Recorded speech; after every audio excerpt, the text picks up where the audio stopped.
ओम श्री साईनाथाय नमः। अध्याय 25वां प्रारंभ। बाबा की अनुमति और आशीर्वाद से हम अब अध्याय 25 का श्रवण करें। श्री गणेशाय नमः, श्री सरस्वत्यै नमः, श्री गुरुभ्यो नमः, श्री कुलदेवताय नमः, श्री सीतारामचंद्राभ्याम नमः, श्री सद्गुरु साईनाथाय नमः। इस अध्याय में दामू अण्णा कासार अहमदनगर के रुई और अनाज के सौदे और आम्र लीला तथा प्रार्थना के बारे में श्रवण करेंगे। प्राक कथन। जो अकारण ही सभी पर दया करते हैं तथा समस्त प्राणियों के जीवन व आश्रयदाता हैं, जो परब्रह्म के पूर्ण अवतार हैं, ऐसे अहेतुक दया सिंधु और महान योगीराज के चरणों में साष्टांग नमस्कार कर अब हम यह अध्याय आरंभ करते हैं। श्री साई की जय हो। वे संत चूड़ामणि, समस्त शुभ कार्यों के उद्गम स्थान और हमारे आत्माराम तथा भक्तों के आश्रयदाता हैं। हम उन साईनाथ की चरण वंदना करते हैं जिन्होंने अपने जीवन का अंतिम ध्येय प्राप्त कर लिया है। श्री साईं बाबा अनिर्वचनीय प्रेम स्वरूप है। हमें तो केवल उनके चरण कमलों में दृढ़ भक्ति ही रखनी चाहिए। जब भक्त का विश्वास दृढ़ और भक्ति परिपक्व हो जाती है तो उसका मनोरथ भी शीघ्र ही सफल हो जाता है। जब हेमाड़ पंत को साई चरित्र तथा साई लीलाओं के रचने की तीव्र उत्कंठा हुई तो बाबा ने तुरंत ही वो पूर्ण कर दी। जब उन्हें स्मृति पत्र इत्यादि रखने की आज्ञा हुई तो हेमाड़ पंत में स्फूर्ति, बुद्धिमत्ता, शक्ति तथा कार्य करने की क्षमता स्वयं ही आ गई। वे कहते हैं कि मैं इस कार्य के सर्वदा अयोग्य होते हुए भी श्री साई के शुभाशीर्वाद से इस कठिन कार्य को पूर्ण करने में समर्थ हो सका। फलस्वरूप यह ग्रंथ श्री साई सच्चरित्र आप लोगों को उपलब्ध हो सका, जो एक निर्मल स्रोत या चंद्रकांत मणि के ही सदृश है, जिसमें से सदैव साई लीला रूपी अमृत झरा करता है, ताकि श्रोतागण जी भरकर उसका पान करें। जब भक्त पूर्ण अंतःकरण से श्री साई बाबा की भक्ति करने लगता है तो बाबा उसके समस्त कष्टों और दुर्भाग्यों को दूर कर स्वयं उसकी रक्षा करने लगते हैं। अहमदनगर के श्री दामोदर सावलाराम रासने कासार की निम्नलिखित कथा उपर्युक्त कथन की पुष्टि करती है। दामू अण्णा। श्रोताओं को स्मरण होगा कि इन महाशय का प्रसंग 6वें अध्याय में शिरडी के रामनवमी उत्सव के प्रसंग में आ चुका है। यह लगभग सन 1895 में शिरडी पधारे थे, जबकि रामनवमी उत्सव का प्रारंभ ही हुआ था और उसी समय से वे एक जरीदार बढ़िया ध्वज इस अवसर पर भेंट करते तथा वहां एकत्रित गरीब भिक्षुकों को भोजनादि कराया करते थे। दामू अण्णा के सौदे, इसके बारे में श्रवण करते हैं। पहला है रुई का सौदा। दामू अण्णा को बंबई के उनके एक मित्र ने लिखा कि वो उनके साथ साझेदारी में रुई का सौदा करना चाहते हैं, जिसमें लगभग 2 लाख रुपए का लाभ होने की आशा है। सन 1936 में नरसिंह स्वामी को दिए गए एक वक्तव्य में दामू अण्णा ने बतलाया कि रुई के सौदे का यह प्रस्ताव बंबई के एक दलाल ने उनसे किया था, जो कि एक साझेदारी से हाथ खींचकर मुझ पर ही सारा भार छोड़ने वाला था। दलाल ने लिखा था कि धंधा अति उत्तम है और हानि की कोई आशंका नहीं। ऐसे स्वर्णिम अवसर को हाथ से न खोना चाहिए। दामुअण्णा के मन में नाना प्रकार के संकल्प विकल्प उठ रहे थे, परंतु स्वयं कोई निर्णय करने का साहस वे न कर सके। उन्होंने इस विषय में कुछ विचार तो अवश्य कर लिया, परंतु बाबा के भक्त होने के कारण पूर्ण विवरण सहित एक पत्र श्यामा को लिख भेजा, जिसमें बाबा से परामर्श प्राप्त करने की प्रार्थना की। यह पत्र श्यामा को दूसरे ही दिन मिल गया, जिसे दोपहर के समय मस्जिद में जाकर उन्होंने बाबा के समक्ष रख दिया। श्यामा से बाबा ने पत्र के संबंध में पूछताछ की। उत्तर में श्यामा ने कहा कि अहमदनगर के दामुअण्णा कासार आपसे कुछ आज्ञा प्राप्त करने की प्रार्थना कर रहे हैं। बाबा ने पूछा, वो इस पत्र में क्या लिख रहा है कि उसने क्या योजना बनाई? मुझे तो ऐसा प्रतीत होता है कि वो आकाश को छूना चाहता है। उसे जो कुछ भी भगवत कृपा से प्राप्त है वो उससे संतुष्ट नहीं है। अच्छा, पत्र पढ़कर सुनाओ। श्यामा ने कहा, जो कुछ आपने अभी कहा वही तो पत्र में भी लिखा हुआ है। हे देवा, आप यहां शांत और स्थिर बैठे रहकर भी भक्तों को उद्विग्न कर देते हैं, और जब वे अशांत हो जाते हैं तो आप उन्हें आकर्षित कर किसी को प्रत्यक्ष तो किसी को पत्रों द्वारा यहीं खींच लेते हैं। जब आपको पत्र का आशय विदित ही है तो फिर मुझे पत्र पढ़ने को क्यों विवश कर रहे हैं? बाबा कहने लगे कि श्यामा, तुम तो पत्र पढ़ो, मैं तो ऐसे ही अनाप शनाप बकता, मुझ पर कौन विश्वास करता है? तब श्यामा ने पत्र पढ़ा और बाबा उसे ध्यानपूर्वक सुनकर चिंतित हो कहने लगे कि मुझे ऐसा प्रतीत होता है कि सेठ दामुअण्णा पागल हो गया है। उसे लिख दो कि उसके घर किसी वस्तु का अभाव नहीं है, इसलिए उसे आधी रोटी में ही संतोष कर लाखों के चक्कर से दूर ही रहना चाहिए। श्यामा ने उत्तर लिखकर भेज दिया, जिसकी प्रतीक्षा उत्सुकता पूर्वक दामुअण्णा कर रहे थे। पत्र पढ़ते ही लाखों रुपए के लाभ होने की उनकी आशा पर पानी फिर गया। उन्हें उस समय ऐसा विचार आया कि बाबा से परामर्श कर उन्होंने भूल की, परंतु श्यामा ने पत्र में संकेत दिया था कि देखने और सुनने में फर्क हुआ करता है, इसलिए श्रेयस्कर तो यही होगा कि स्वयं शिरडी आकर बाबा की आज्ञा प्राप्त करो। बाबा से स्वयं अनुमति लेना उचित समझकर वे शिरडी आए। बाबा के दर्शन कर उन्होंने चरण सेवा की, परंतु बाबा के सम्मुख सौदे वाली बात करने का साहस वे न कर सके। उन्होंने संकल्प किया कि यदि उन्होंने कृपा कर दी तो इस सौदे में से कुछ लाभांश उन्हें भी अर्पण कर दूंगा।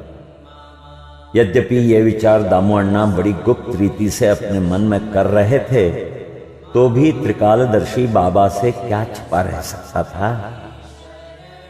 बालक तो मिष्टान मांगता है, परंतु उसकी मां उसे कड़वी औषधि देती है, क्योंकि मिठाई स्वास्थ्य के लिए हानिकारक होती है, और इस कारण वो बालक के कल्याणार्थ उसे समझा बुझाकर कड़वी औषधि पिला दिया करती। बाबा एक दयालु मां के समान थे। वे अपने भक्तों का वर्तमान और भविष्य जानते थे, इसलिए उन्होंने दामुअण्णा के मन की बात जानकर कहा कि बापू, मैं अपने को इस सांसारिक झंझटों में फंसाना नहीं चाहता। बाबा की अस्वीकृति जानकर दामुअण्णा ने यह विचार त्याग दिया। अब श्रवण करेंगे अनाज का सौदा, उसके बारे में। तब उन्होंने अनाज, गेहूं, चावल आदि अन्य वस्तुओं का धंधा आरंभ करने का विचार किया। बाबा ने इस विचार को भी समझकर उनसे कहा कि तुम रुपए का 5 सेर खरीदोगे और 7 सेर को बेचोगे, इसलिए उन्हें इस धंधे का भी विचार त्यागना पड़ा। कुछ समय तक तो अनाजों का भाव चढ़ता ही गया और ऐसा प्रतीत होने लगा कि संभव है बाबा की भविष्यवाणी सत्य निकली। परंतु 2-1 मास के पश्चात ही सब स्थानों में पर्याप्त वृष्टि हुई, जिसके फलस्वरूप भाव अचानक ही गिर गए और जिन लोगों ने अनाज संग्रह कर लिया था उन्हें यथेष्ट हानि उठानी पड़ी। पर दामू अण्णा इस विपत्ति से बच गए। यह कहना व्यर्थ न होगा कि रुई का सौदा जो कि उस दलाल ने अन्य व्यापारी की साझेदारी में किया था, उसमें उसे अधिक हानि हुई। बाबा ने उन्हें बड़ी विपत्तियों से बचा लिया है। यह देखकर दामू अण्णा का साईं चरणों में विश्वास दृढ़ हो गया और वे जीवन पर्यंत बाबा के सच्चे भक्त बने रहे।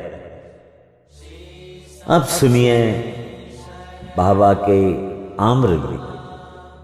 एक बार गोवा के एक मामलतदार ने, जिसका नाम राले था, लगभग 300 आमों का एक पार्सल श्यामा के नाम शिरडी दिया। पार्सल खोलने पर प्रायः सभी आम अच्छे निकले। भक्तों में इनके विवरण का कार्य श्यामा को सौंपा गया। उनमें से बाबा ने 4 आम दामू अण्णा के लिए पृथक निकालकर रख दिए। दामू अण्णा की 3 स्त्रियां थीं, परंतु अपने दिए हुए वक्तव्य में उन्होंने बताया कि उनकी केवल 2 ही स्त्रियां थीं। वे संतानहीन थे। इस कारण उन्होंने अनेक ज्योतिषियों से इसका समाधान कराया और स्वयं भी ज्योतिष शास्त्र का थोड़ा सा अध्ययन कर ज्ञात कर लिया कि जन्म कुंडली में एक पाप ग्रह के स्थित होने के कारण इस जीवन में उन्हें संतान मुक्त देखने का कोई योग नहीं है। परंतु बाबा के प्रति तो उनकी अटल श्रद्धा थी। पार्सल मिलने के 2 घंटे पश्चात ही वे पूजनार्थ मस्जिद में आए। उन्हें देखकर बाबा कहने लगे कि लोग आमों के लिए चक्कर काट रहे हैं, परंतु ये 2 दामू के हैं, जिसके हैं उन्हीं को खाने और मरने। इन शब्दों को सुन दामू अण्णा के हृदय पर वज्राघात सा हुआ। परंतु म्हालसापति ने उन्हें समझाया कि इस मृत्यु शब्द का अर्थ अहंकार के विनाश से है और बाबा के चरणों की कृपा से तो वो आशीर्वाद स्वरूप है। तब वे आम खाने को तैयार हो गए। इस पर बाबा ने कहा कि वे तुम न खाओ, उन्हें अपनी छोटी स्त्री को खाने दो। इन आमों के प्रभाव से उसे 4 पुत्र और 4 पुत्रियां उत्पन्न होंगी। यह आज्ञा शिरोधार्य कर उन्होंने वे आम ले जाकर अपनी छोटी स्त्री को दी।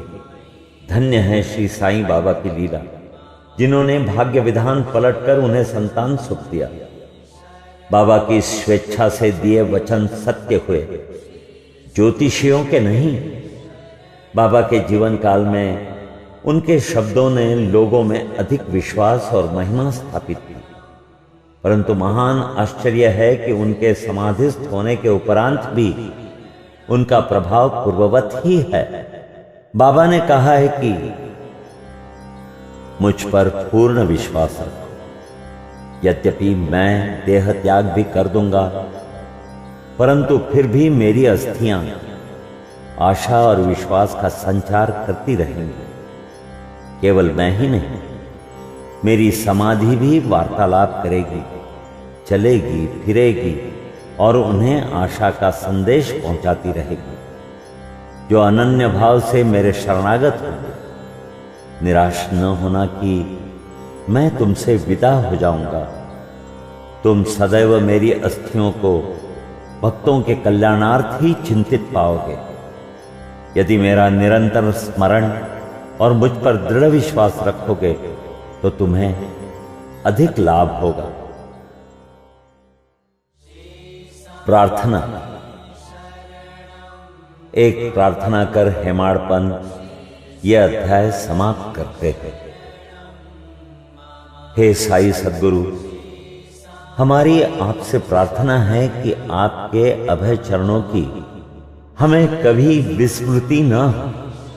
आपके श्री चरण कभी भी हमारी दृष्टि से ओझल न हो। हम इस जन्म मृत्यु के चक्र से इस संसार में अधिक दुखी हैं। अब दया कर इस चक्र से हमारा शीघ्र उद्धार कर दो।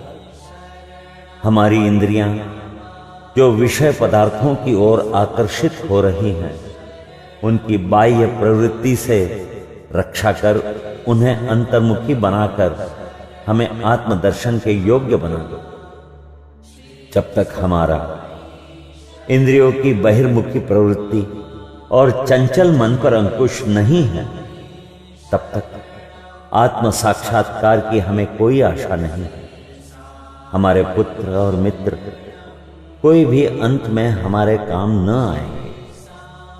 हे साईं, हमारे तो एकमात्र तुम ही हो जो हमें मोक्ष और आनंद प्रदान करोगे।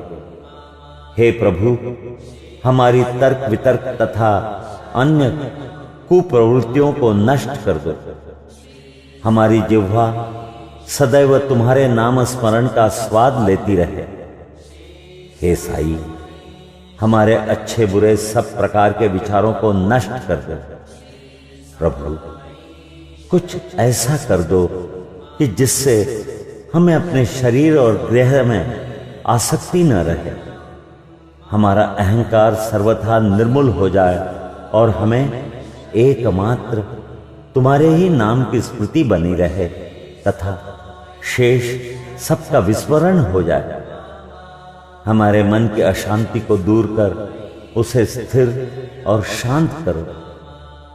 हे साईं, यदि तुम हमारे हाथ अपने हाथ में ले लोगे तो अज्ञान रूपी रात्रि का आवरण शीघ्र दूर हो जाएगा और हम तुम्हारे ज्ञान प्रकाश में सुखपूर्वक विचरण करने लगेंगे। ये जो तुम्हारा लीलामृत पान करने का सौभाग्य हमें प्राप्त हुआ तथा जिसने हमें अखंड निद्रा से जागृत कर दिया है, ये तुम्हारी ही कृपा और हमारे गत जन्मों के शुभ कार्यों का ही फल है।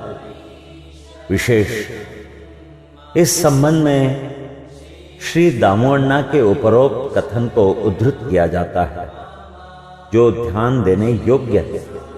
एक समय जब मैं अन्य लोगों सहित बाबा के श्री चरणों के समीप बैठा था तो मेरे मन में दो प्रश्न उठे।